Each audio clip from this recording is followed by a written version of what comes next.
Time right now is 8:30. Good Friday morning. Welcome to the WLBB Community Voice here on News Talk 1330 FM 106.3. And this morning we are streaming live on the News Talk 1330 WLBB Facebook page. So if you have any questions or comments for my guest this morning, please post those there. And one of the gentlemen here in the studio will let me know to take a peek, and I'll also take a peek at those questions during the break.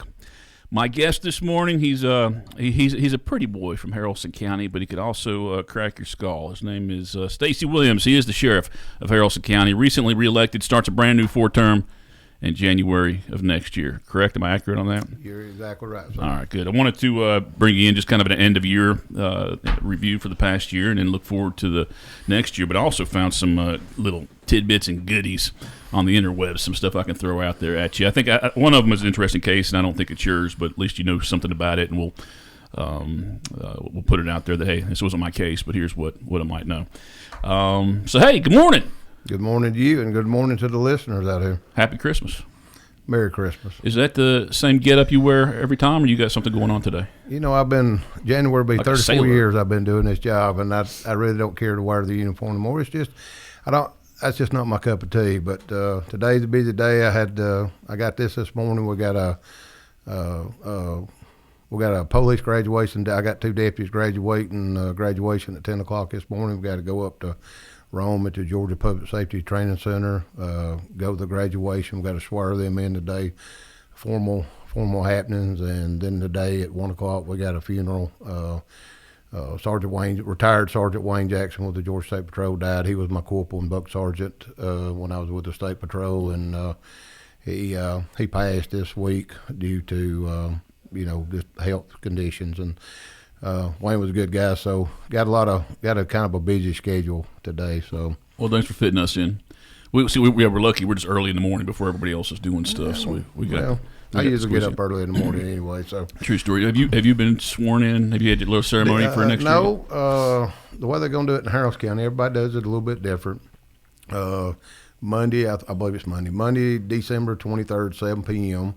We're all going to meet up at the Haralson County Courthouse, and Judge Eddie Holtz, the probate judge there, will one by one come in and swear everybody in. So we're going to do that Monday night there. And another one, I don't know if a lot of people know this, but the tax commissioner, in the law, the sheriff is the one ultimately required to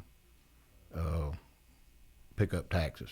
To go out and take taxes. So what we do is I will swear her in. Natasha I'll swear her in.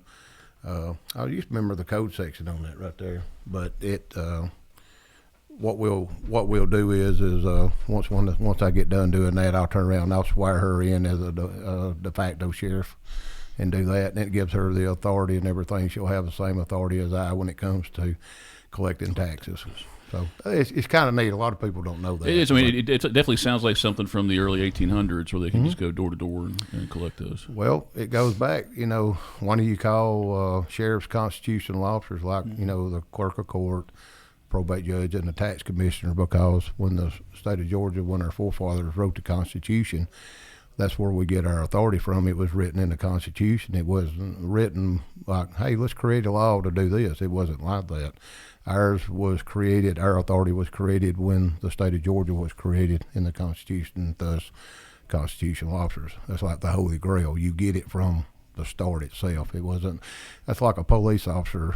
Somewhere along the way, Georgia enacted a law, and I forgot the code section 45 something. It gives people, police the authority to enforce Georgia law. That was something created by the man part, the legislative body, after the Constitution in their duties. But it's kind of a little tidbit.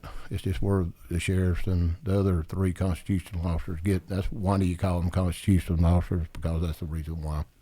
Stacy Williams, our guest on this morning's Community Voice program, sheriff of Haralson County. I'd say for the next month or two, when somebody's doing something wrong out in the open and they see you coming, they don't have to surrender. They could probably run and get away from you for a little bit. You had some surgery that you're recovering from. Yeah, well, I've lived a very exorbitant life. I've used my body up over years. I'm getting over hip surgery. I had a total replacement on the right hip and stuff like that. But in my teens, 20s, 30s, 40s, and even my 50s, I used to run 2 miles a day. I've done 7 appointments, 2 different theaters, hump 63 pounds of gear, 5, 10, 15 mile, climbing mountains and chasing bad guys, been shot, stabbed twice. I've totaled out more cars you can shake a stick at, been blowed up more times. Yeah, your body kind of gets a little feels the wear and tear. So I finally broke down as an election year, come down in the fall. It just got to the point that said, hey, I got to, the kind of my motor needs some reworking, went and had it done. So I'm hoping it pays off. I mean, so far it's so good.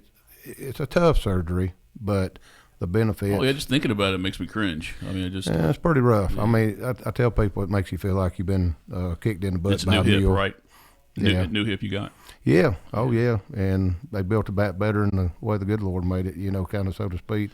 And I told him the last words was, I said, now look, Doc, when you get in there and you think you need to do something, don't second guess yourself. Just go ahead and do it. If you think it needs it, you go ahead and do it, because that's just the way, it's just the way it is. But I'm doing real good, and it took me 5 years. I've had this for 5 years, and it just deteriorated to a point.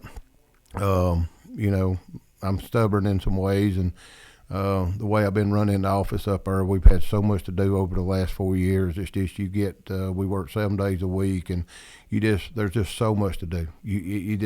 Once you get in that box, and it's like we've had, and again, I'll say this again, we've had so much to do, and life comes at you fast. We've had so many things happen. It's just like this year, every year that I've been in office, 21, 22, 23, and then this year, each year brings on new beginnings and new things, some similar from the year before, but you never know what that next call is going to be. You don't know what the new day is going to bring and what you're going to have to do and to what extent you're going to have to do, how many hours. There's only 24 hours in a day, and we're a small agency. We're not like compared to Carroll County and some of these other counties, but we still have the crime and the things that they have. We have the same thing. So we've had a good productive year. It's been a good year. We was involved in 1 shooting this year. Since I've been sheriff, we've been involved in 2 shootings, and I don't see that. I don't see that not happening. I see anything. I see it happening more based on just the way society is. If you look at the crimes being committed, you look at the way society's trending right now. I hope we're not involved in any more shootings. That's a bad thing. But we got a job to do, and I think we've been doing a good job. We handle any and everything that come across our plate. We made a lot of spectacular, complex cases just this year, last year, but this year especially, and we're doing good. I still say that based on our numbers and stuff like that, the crime rate in Haralson County is still the lowest it's ever been. I'm very proud of that, but it ain't just us. We have a lot of public support, and I just remind people in any law enforcement area, law enforcement cannot do their job without the public's help. And when the people contact us, we listen and we investigate. We run into the public. Well, I guess that makes me think the crime rate. What stats does a crime rate consider? I mean, how many cases? Well, how many cases that you're notified of, or I mean, does it include crimes that are unsolved or reported? And I mean, how is that determined? So you look at it. Every year we have to. I mean, monthly we do statistics and stuff like that. Especially when you look at your major crimes, murder, rape, robbery, and and all that. That's just like last year. We worked 49 child crimes last year. Haralson County has always had kind of an exorbitant. The year before last, in 23, it was up in the 60-something range. Is this more rural? I mean, is it just being further away from? I don't know. I mean, what's the reason on that? You think culture, society?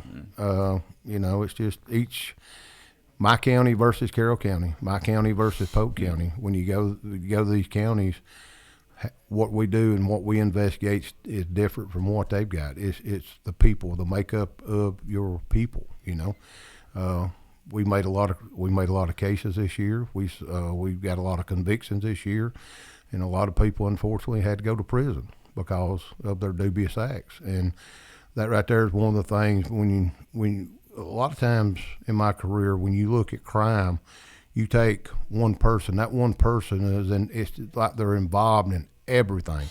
There's always a connection. Somewhere during your investigation, that name pops up, whether a main contributor or a co-conspirator, or something part of it.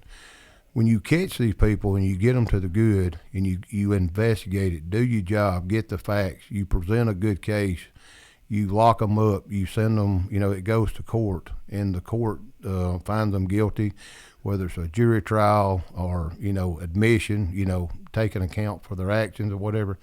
And a lot of times, they go to prison. And that was one of the biggest things that's helped us. We've stayed on it from day one. When I come into this county, drugs was through the roof, stealing was the thefts was through the roof. There was just so many. I was about in a headspin the first 6 months. I'm like, how are we going to counteract this? We looked at Haralson County. We used the old principle of, here's a map of Haralson County. Where we're going to start, it's like a map of a battlefield. We're going to do it one by one. And we started identifying our targets, and we started targeting the criminals. And one by one, we would take them off the battlefield, lock them up, send them to prison, or do whatever, go get more. And over the process of time, that's where we're at right now. And that's the reason why it's our crime rate. The main contributors that we've had in the past that get in trouble, and one of the biggest things is anybody from Haralson County listening knows this, they get in trouble and they go to court and they get probation. They get in trouble again, they get more probation. They get in trouble again, they get more probation. One woman had 75 years probation at one time. Yes, sir, 75 years. Now, you get caught selling drugs in Haralson County right now, I promise you will get 20 years to serve. In the last few cases that we've had, all right, you sell drugs and somebody dies from that. We was one of the first ones in the state of Georgia, and I lobbied with the DAs and the court system. If you're committing a felony when you sell those drugs like that, but when somebody dies from that transaction right there, you might as well took a gun and shot them, okay? We lobbied, and we were one of the first ones who made a case. No, we charged them with murder. Okay, and right now we're sitting on 2 or 3 cases right now. We done got 1 or 2 that done pled guilty and in prison that, took it, and we got 1 hanging in balance right now. We're serious about this. We're going to take our communities back. It's not fair. We see the carnage that the drugs cause out here. Can we control our society as far as what they do and all? No, we can't. But we can put a barrier up there and say, look, hey, you're free to do whatever you want, whether it's within the law or against the law. But if you go out here and sell drugs and we catch you, we're going to prosecute you to the max. We're tired of it. We're tired of seeing families ravaged by it. We're tired of seeing families just split up. We're tired of seeing families spend every dime they got on a sibling or some kid to only 6 months to a year later come back and the situation's worse than what it was, and they're left holding the bags. I've seen people spend every dime they got. I've seen them mortgage their house and their property, and they're in their 60s and 70s trying to help their kid because they love them to no avail. And it's just wrong. And I've seen the death and carnage. We go to houses, mom and dad or boyfriend, girlfriend, whatever the situation is, wigged out on dope, and the kids are nasty, they're hungry, the house is in deplorable conditions. This is wrong, and it's all because of dope. And we have a zero tolerance to that right there. Stacy Williams, our guest on this morning's Community Voice program. I'm going to take our first break here. I got two stories I want to reach out and get some information from you about. We'll do that after this first break. Community Voice brought to you by Tanner Health System and Oak Mountain Academy. Consider the Mobius strip. Take a strip of paper, twist it, connect the ends. This connection forms a continuous loop. Seamless, infinite. That's how your healthcare should be too. At Tanner Health, the Mobius is our symbol and our promise, representing our continuum of care and our commitment that the services you need will be here for you always. We're not just changing healthcare, we're redefining it. See more at tanner.org. The Entrepreneur Scholar Journey at Oak Mountain Academy is designed to provide students with a clearly defined curriculum-based track to acquire essential knowledge and skills for success in business and leadership. Critical areas include identifying entrepreneurial characteristics, selecting a value position, and business model development. I'm Patrick Uran, head of school, inviting you to journey with us on the mountain. For more information, visit us at oakmountain.us. Discover your journey at OMA. Prepare, explore, and achieve.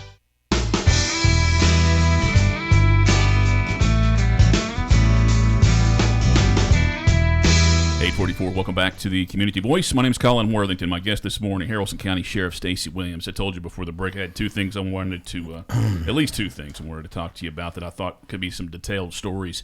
I was putzing around on the interwebs last week, and every now and then if I'm running low on news stories, I'll just Google Haralson County GA, Google, look around for news stories. And this one actually popped up. It wasn't news, but it was some website called DNA something or other. And I just did not recall this story. You and I talked about it a little bit. You've told me it's in the Buchanan Police Department's jurisdiction, but you do know a little bit about it.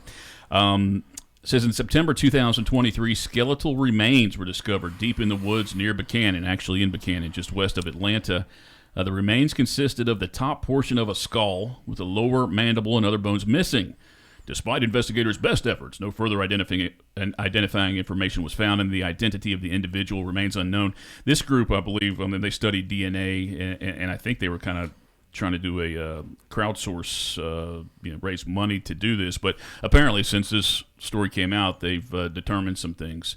And again, I didn't remember this happening, and I guess none of us would know. But it was again Buchanan District, but you do know a little bit, and tell me about that. If it's the same case, Chief David Ratner is the chief of police at Buchanan. We had a talk, and I think this was a case from last year. They'd found a skull.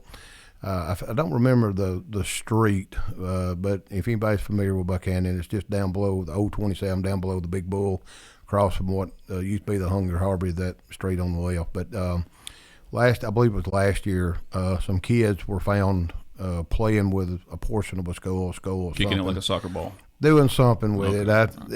They were doing something with it. They were playing with it, kicking it around or doing something. And police was contacted, and so the Buchanan City Police, investigated. Well, they brought the GBI in, sent it to the crime lab and stuff like that.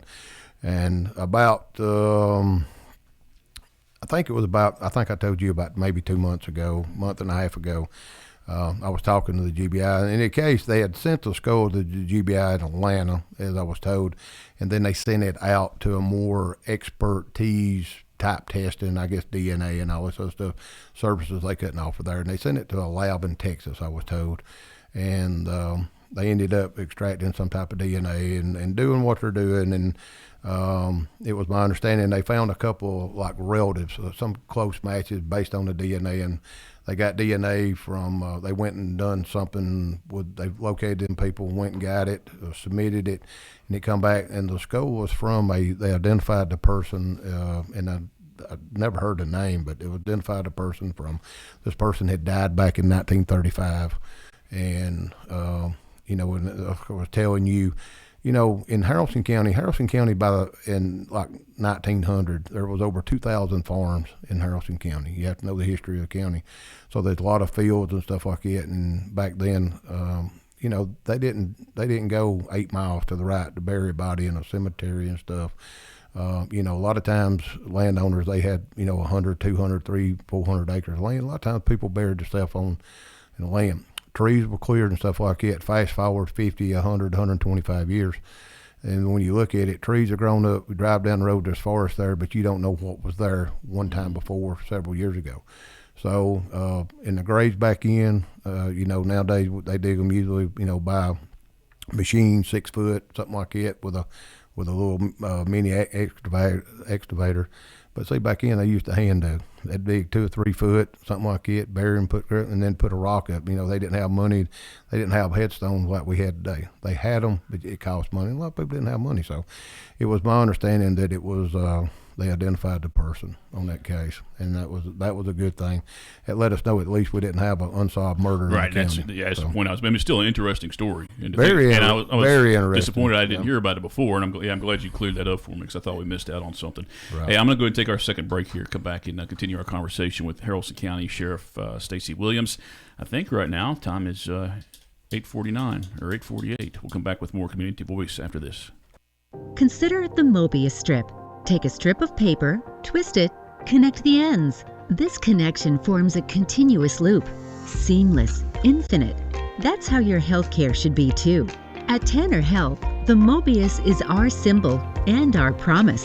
representing our continuum of care and our commitment that the services you need will be here for you always. We're not just changing healthcare, we're redefining it. See more at tanner.org. Oak Mountain Academy is an innovative school of academic excellence celebrating over 61 years. I'm Patrick Uran, head of school, inviting you to join us on the mountain to see our mission and vision in action. Academic excellence, a faith-based environment, and dynamic opportunities are just a few of the reasons our families choose Oak Mountain Academy. Academic scholarships and tuition assistance are available. For more information, visit us at oakmountain.us. Discover your journey at OMA. Prepare, explore, and achieve.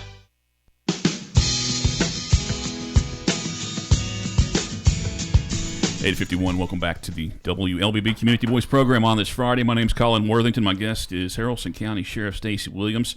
I was able to convince the powers that be here, our producers, to let us bleed over the 9 o'clock hour just a little bit. You won't miss any Glenn Beck or anything. You'll just miss the national news update. But that'll air again here at 10 o'clock if you miss that. But, yeah, going to stick around a little bit longer with Stacy Williams this morning.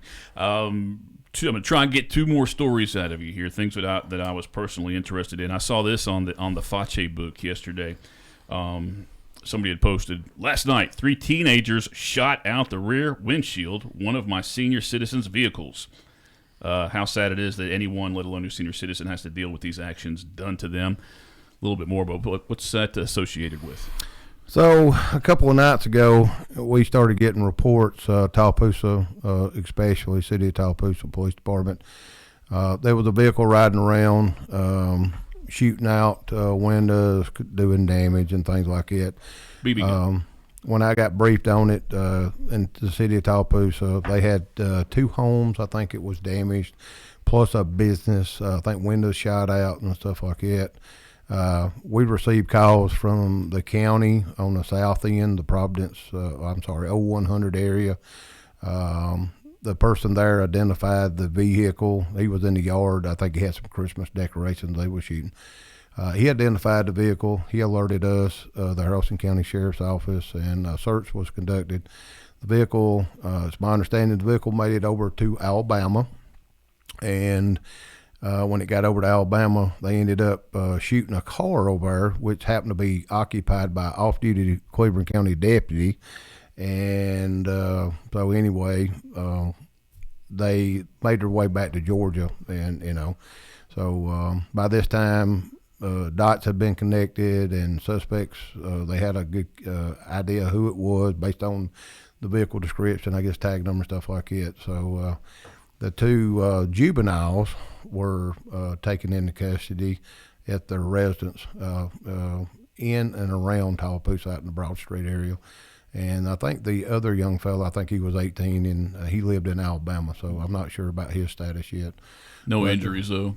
Not that I know of at this time. And then later on during the day, you got to understand this happened at nighttime, but during the following morning day, we started getting calls. There was a piece of equipment. The windows were shot out of it around the Waco area. We received another call, and I can't remember the details on that. So they've done quite a little bit of damage around the county. Tallapoosa right now is taking the lead on those charges in Tallapoosa. Our investigators are still investigating, looking at bringing charges on the county portion of it. And I'm not sure what, I'm probably pretty sure Cleveland County is going to have some type of charges too over there for that. So, but yeah, the way I look at it is it was just an indiscretionable act committed by juveniles. And I've said this before, a lot of times juveniles, they can't see past their nose. They don't understand the consequences. Maybe they thought it was, and I'm not saying they're guilty, but maybe they thought it was just all fun and giggles, so. But it was BB gun, right? The powerful BB gun. I understand. Yeah, it wasn't like a Red Ryder BB gun, if anybody knows what it is. Oh, we're going to know about it here next week because we'll see that show for 24 hours. As a matter of fact, they have a court hearing this morning in Buchanan at the courthouse with the 2 juveniles. So as it comes out, I haven't talked about with my investigators, but we'll find out all that. But yeah, it was. Well, but based on this post, it says shot the rear windshield out of the senior citizen's vehicle. I mean, has that become an aggravated assault? Not if nobody was present. Okay, I guess it does. If anything, would be based on the value. Criminal trespass, $500 less, or $501 more criminal damage to the property because of the value would make it a misdemeanor or a felony. Yeah, so it's crazy though. Still, it's just Well, it is. But throughout the year we can point to other cases of similarities. I guess I just to feel like they just kept going on and on and on and on with it. Like the first one wasn't a thrill enough, or they weren't scared enough after doing the first thing. They just kept doing it. That's why, it just feels. Felt like they was having in their eyes. They was having fun. I guess so. All right, Tom. Not cool. Not cool. There you go. Sheriff Stacy Williams says, not cool. Not cool. We need to get a poster for that. All right. Time right now is 8:56. Something else. I did kind of reach out to you about a month ago and get some ideas about this. I mean, as far as the mass deportation, the big federal story, promise from the incoming president and his staff, discussions of mass deportation. And I'm curious how, we think about how much that could cost financially throughout the nation, but I mean, are they going to have to count on local law enforcement to do anything to help them out? I mean, do you expect that you guys will have to play a role in this if this goes the way it's been discussed? Well, number one, I as a sheriff have not been briefed or had any type of inclusion to say, hey, this is any plans, this is what we're going to do, this is it is all speculation. So it's still speculation this time. All we know is the train's on its tracks. They're saying it's going to happen. We just got to wait and see how it's going to pan out. Number two, I'm all about enforcing the illegal immigration. It costs our society, it costs the working Americans, not only in Haralson County, but all across the United States. It costs us a lot of money, and they're getting our benefits where it is taken away from us. That's my biggest disagreement. There's a legal way to immigrate here. There's an illegal way. And the legal way, have no problem. We're all immigrants. My people on my father's side, they're from Wales and Ireland. Okay, so everybody's an immigrant. Williams. Yeah, something like that, yeah. So I ain't got no problem with it, but this is the problem I do have. I represent the citizens of Haralson County. Number one, a sheriff does not enforce immigration. That is a federal statute. It's not in the state statute. We as sheriffs do not enforce federal law when it comes to immigration. That is clearly a federal government initiative. Number two, if they come to us and come to Haralson County and say, hey, we need help, yes, we will help them because that's what we have to do. We have to help them. I mean, I got it. But as far as us going around knocking on doors and asking for paperwork, negative. We're not going to do that. We're not going to do that. We're not going to fill our jail up at the Haralson County with illegal immigrants and cost the taxpayers of Haralson County because it would absolutely break us. We're not going to do that either. This is a federal statute, and when they arrest them, they have to go back to the federal detention center. Okay. Now, if let's say that, and a lot of people, and I'm going to throw this out here, a lot of people think it's more of a Hispanic base and stuff like that. No, we got Ukrainians, we got Indians, there's people from all over the world here in Georgia that's from a different country. I can't sit here and tell you if they got a visa or whatnot. I don't know. We're not going to ask them. I mean, but now if we catch them committing a crime or an infraction or something like that and we have to arrest them, the procedure is, if we have to arrest somebody based on a charge we have, when we bring them in, yes, we verify their legal status. It's just like you get arrested. You got a Social Security number. Okay, well, you pass all the tests right there. If you don't, there's a process in place. We send it to ICE, Homeland Security. We sit back and wait for a response. This is just normal operating business. We do it every day that we come across something like this.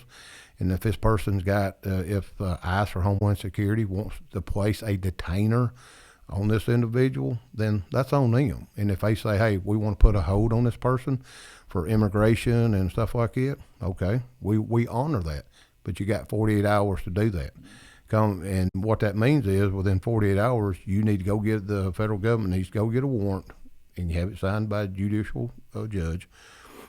They send us a copy of it. We will hold them, and we'll set up a thing for them to come pick them up and come get them on our system. But at 48 hours and 1 minute, if they haven't showed up or sent us a warrant, that person that they detain like it right there is walking out the door. And the way that works is that 35-hour mark or the 40-hour mark or something like that, we're on the phone with them, calling them, saying, hey, we don't have the legal paperwork. That is the Constitution of the United States. This person has rights, whether he's an immigrant or not, and we're not going to violate anybody's rights. That is, you just don't do that. So that's pretty much get the warrant and stuff like that. That's the procedural part on their part. So and I just wonder, because we've heard for years that there's just not enough agents, to keep this going, to keep an eye on everybody. But if we're talking to mass deportation, it's obviously going to take a lot more work. So I just are they going to expect you guys to step up and do something different that you typically wouldn't do? Because again, you made it clear that, hey, well, if we find out somebody's here illegally, we will reach out to ICE, and at that point, it's up to them to make. Well, first off, I don't see them coming to Haralson County. As far as illegal immigrants in Haralson County, we're probably the size of a pin, a head of a pin on a map somewhere. Mm-hmm. In other areas, when you look at Metro Atlanta, look at Gwinnett County. Sure. That is heavily laden with Asian Oriental people. Okay. That's probably a good place to start. According to the latest is they're going to start in Chicago, but the U.S. federal government has so many. Look at how many Border Patrol. Look at how many ICE agents they have. Look at all that right there, Customs and Border agents. Look at how many they got. They've got enough people to do this themselves. If they come to Haralson County and need help, yes, that we're in the business to help other agencies. That's just the way it works. We got a good working relationship with the FBI, the U.S. Secret Service, all of them, ATF, all of them. We already have that. We built that from day one when I took office. But if they need help, yeah, we're helping them. We got our lane, they got their lane, and we're going to stay in our lanes here. My loyalty is to the citizens of Haralson County and to the people of Georgia. Time right now is 9:02. Got about 3 minutes left in our show.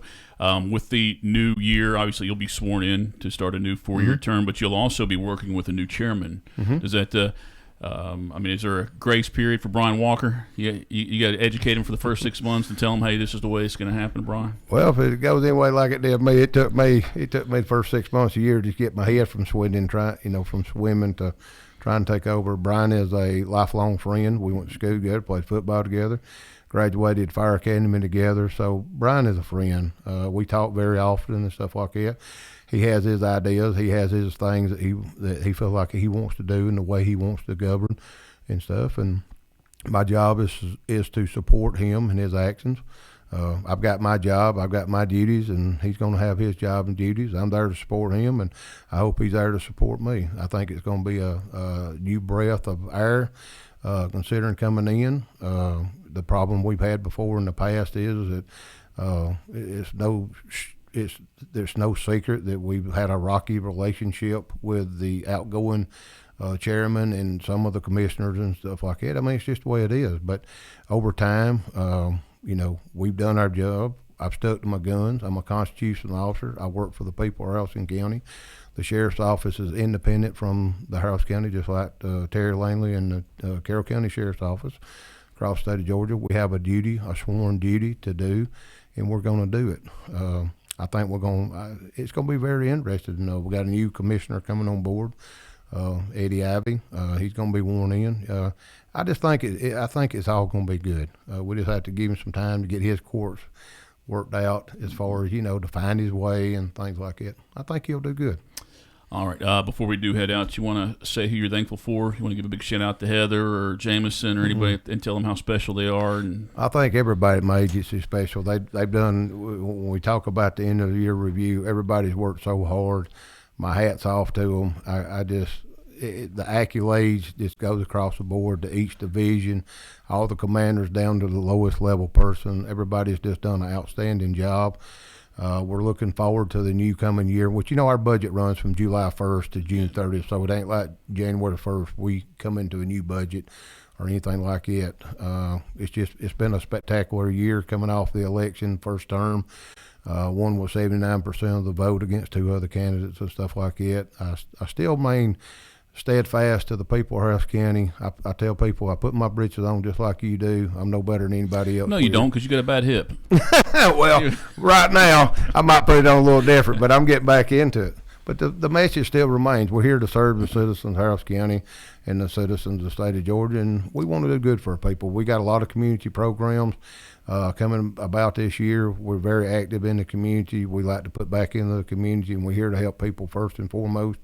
And so, I mean, for us, we're looking at a bright year. It's going to be a very busy year, as always, but I'm looking forward to it. And your sweet little wife, I'm sure she's very helpful in getting those britches on now while you're going through this process. But She's been the mainstay. I tell you what, she's something else. she's a peach. She's a firecracker and a peach. Yeah, she is.